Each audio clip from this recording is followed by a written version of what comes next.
Hi, this is Becky with Icing on Top Becky's Cakes, and today we are going to do basic buttercream borders, and we're going to use these tips here.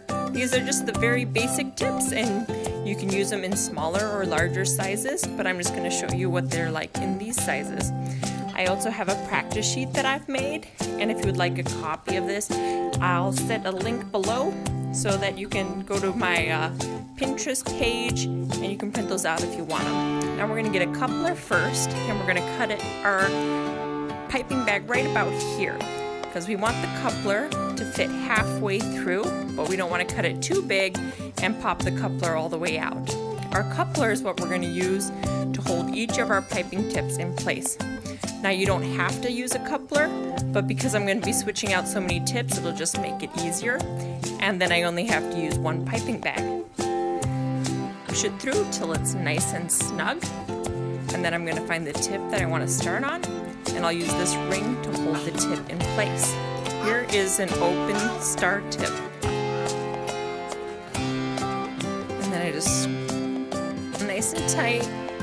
And then the open star tip is one of the most basic tips, and it'll give you the most basic buttercream border if we do the shells.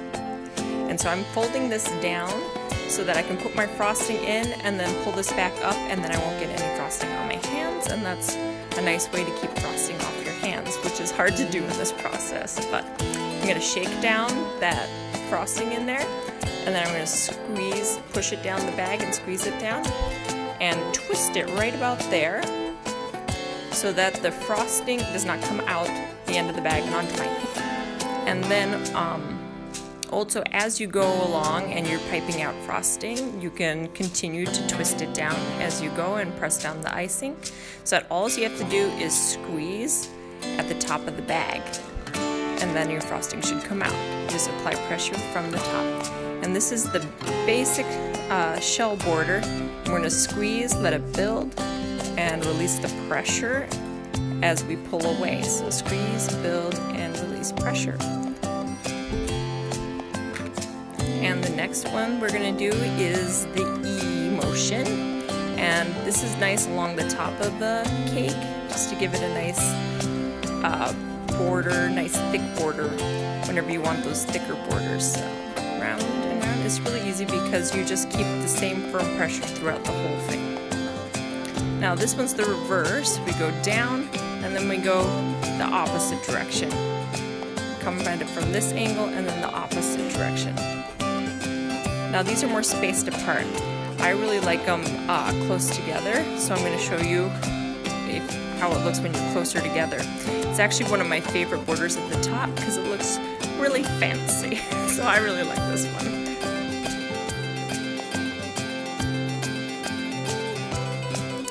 And the next one we're going to do is called the rope. Well, I call it the rope, I'm not sure the official name. But anyway, it's a sideways S. And if we keep making a sideways S motion, and we just keep the pressure through the whole area until we release the S at the end.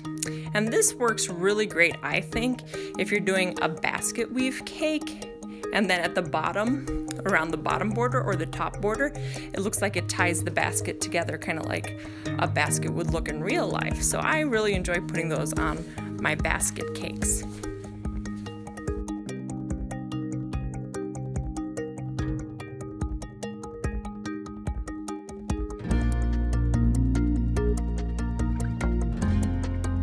Kind of looks like an X, and what you're going to do is you're going to pipe diagonal and then just cover the tail. So each time we're just piping one line, releasing that pressure, and then just covering the tail as we go. And it makes a really cool crochet kind of look.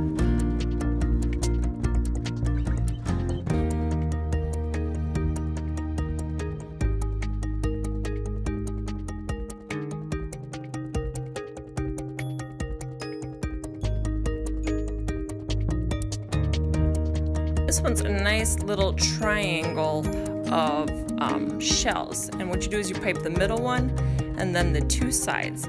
And just like we're doing our shell border, we release the pressure after we let it build.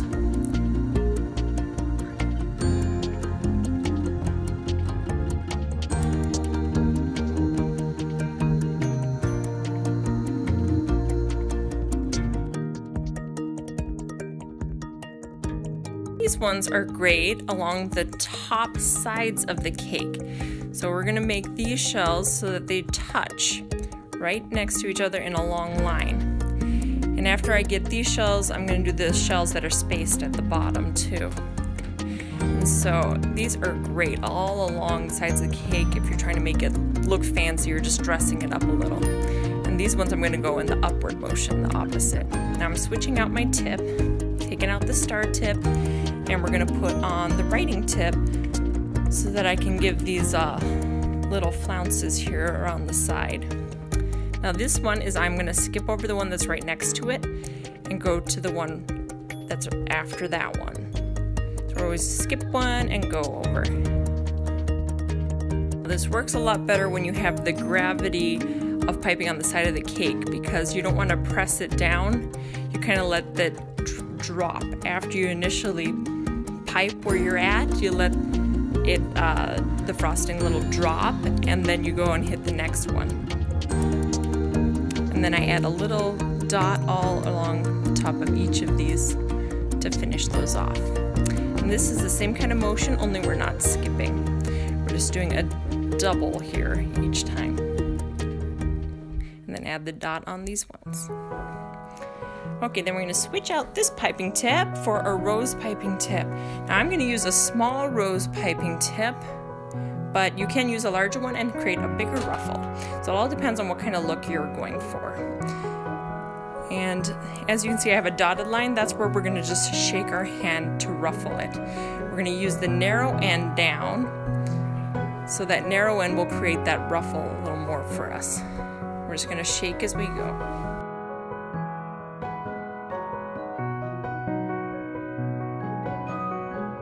And we're just using consistent pressure the whole time as we just kind of shake and go.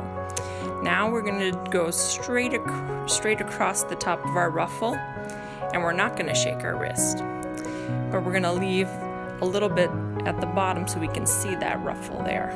And also the same thing, you use the same amount of pressure here all the way through.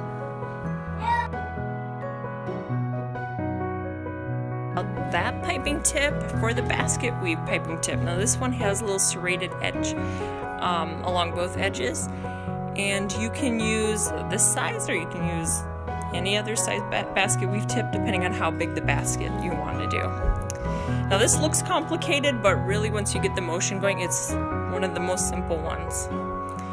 We're gonna start at this first dot right here going down, and we're gonna apply the pressure and go straight down.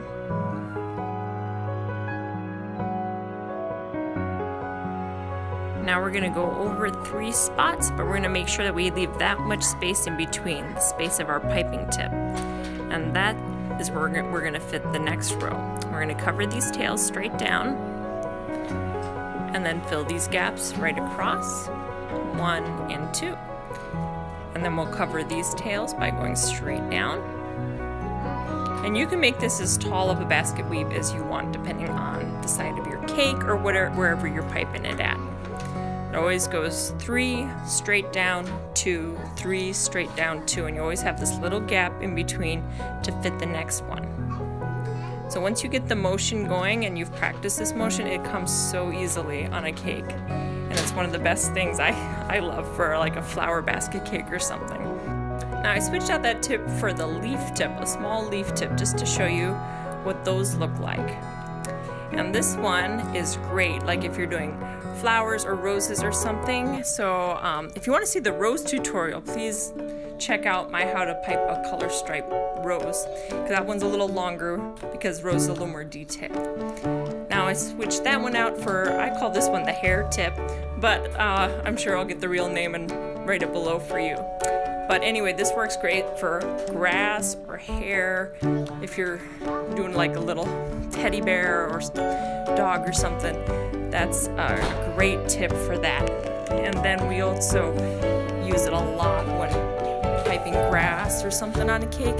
So this is a tip that I love to use, and also comes in a bigger size. So if you're trying to cover a whole cake, get a bigger size grass tip for sure. Thanks for watching.